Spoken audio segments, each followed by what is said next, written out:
Hey everybody, this is Inara Griffin, and I want to tell you a little story about some people who I'm really connected to in Africa, two African girls who I support with a small group of people. It's a little different than a charity, and the story behind it is very, very personal. So in 1997, I was a professional photographer at that time, to go to Ghana, to go out into the wilds of Ghana and experience some of the best drumming and music and dancing that I could ever imagine.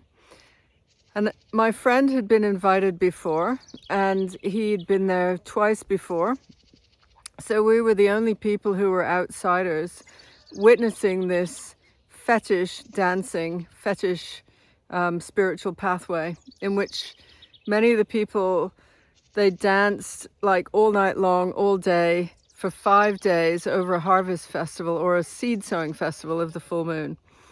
And I met this incredible guy, Emmanuel, and his face was just this huge African face with massive smile.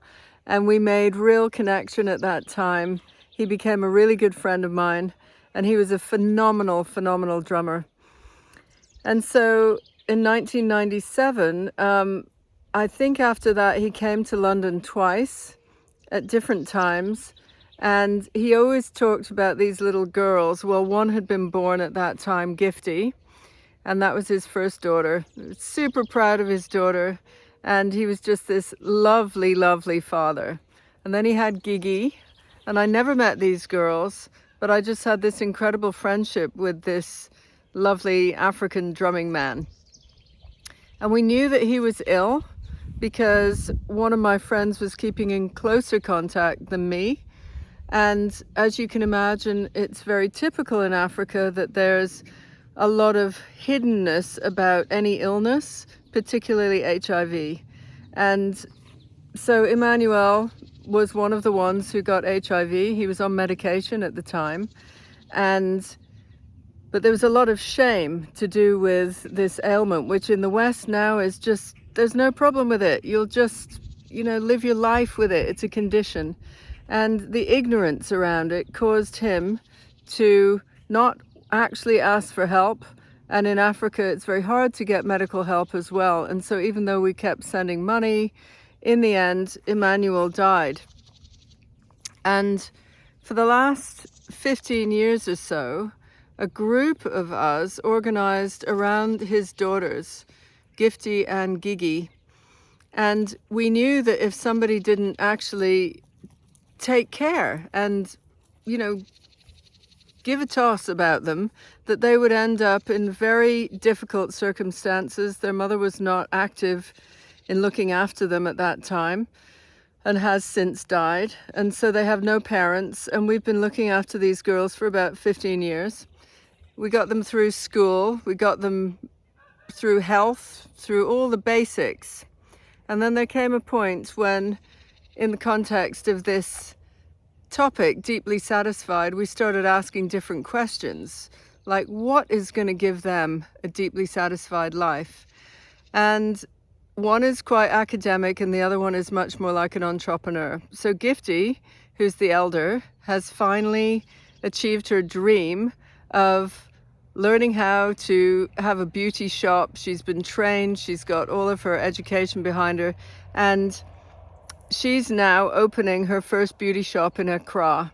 And to the Western eye, this looks very much like a little shed. It's a little shed of her own that she's going to decorate and paint and, and we're going to help support her get this African beauty salon off the ground. And Gigi, who is much more academic, had always wanted to be a doctor. And through the circumstances of her life, it's been so tough to get these girls the level of education that they really need to certainly step into something like being a doctor. And as she said, actually, it's okay. She would like to do anything else, and she's super good with things like graphic design, and she's learned programming and all sorts of things, but it still isn't the deeply satisfied version of what she wanted in her life, which is, if it's not a doctor, it's to be a nurse, something like that. And so we have put together the opportunity for all of you to help our girls. And it's very different than charity work, because these are known to me, wonderful human beings who we've seen them grow up. Gifty is 21 and Gigi is about 19. And basically these young women, if they didn't have the help, they would have a very tough time. It's the fact that African women, girls, have a harder time than any other group in the world, in society. And so we've made a point of really sticking by them, and I have conversations with them as if they're my family. They are my family. And we help them and we give them emotional support.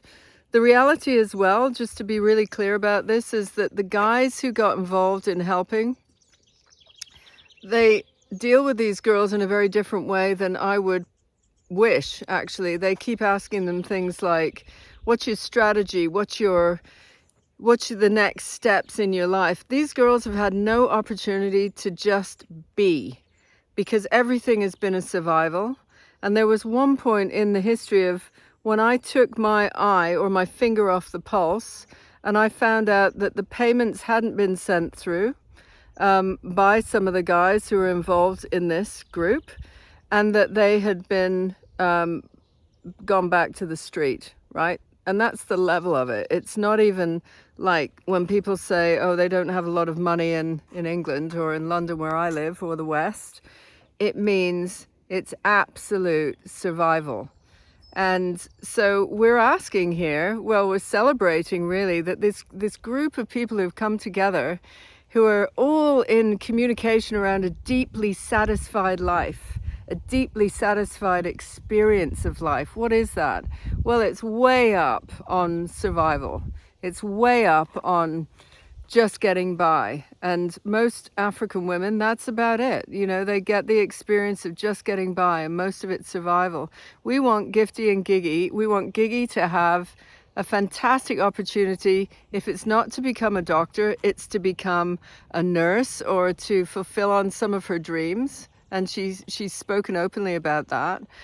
And for Gifty to have this rockin' beauty salon, because when I went to Ghana, the thing that blew my mind was it was the poorest place I've ever been to, when I was staying in Accra, in what the West would consider like ghetto slums. They had corrugated tin roofs, and they didn't have anything in them except a very thin, like super thin mat, which they gave me to sleep on, and they slept on the floor, on the earth.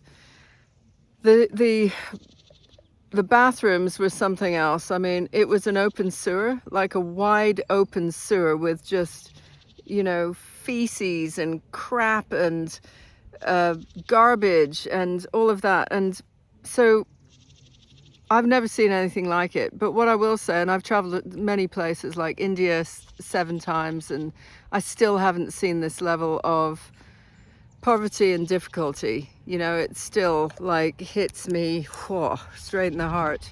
But the thing that blew my mind about being with these dancers and drummers, every single person had an iron to iron their clothes, because style was top of their list of being deeply satisfied, and a ghetto blaster. So they had music and they had style.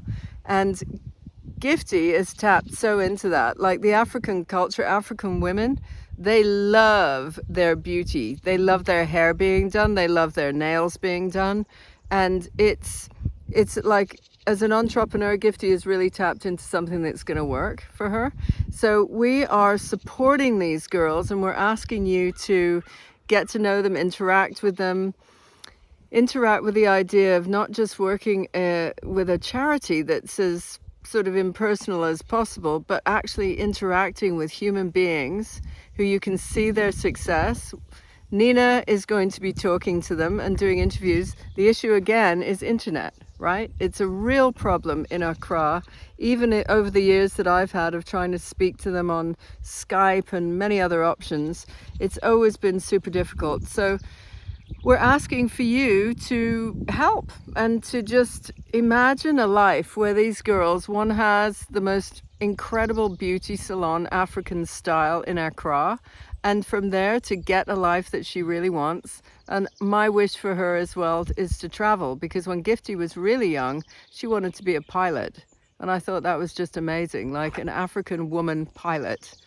Right on. And the other one, Gigi, she's super scientific and super smart, so she can put her mind to anything, but we want to find a way to get her on the path that would make her deeply satisfied.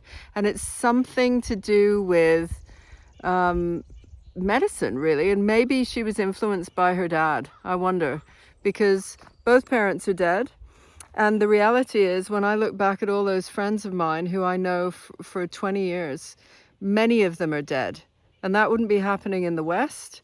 It's definitely happened in Africa, because, as they say, it's an African life, and it's a tough, tough life. So I'm just telling you the story to big them up, to introduce them. They're my girls, and you will meet them, and we'll tell you a little bit about the story and the success. We want to see the paint job on the shack as it turns into a beauty salon, and I think you guys would probably find that very fulfilling. I know I do. Every time I have helped these girls, you know, it's just like my heart blossoms to be able to help them. It's just such a beautiful feeling. So just inviting you to step up and get involved, really. And so the donate button is going directly to them. There's nobody in between it. It's not a charity. It doesn't have to pay all the things of a charity, you know, all the management fees or anything. It's direct to these girls. So please help. Thank you so much. Namaste.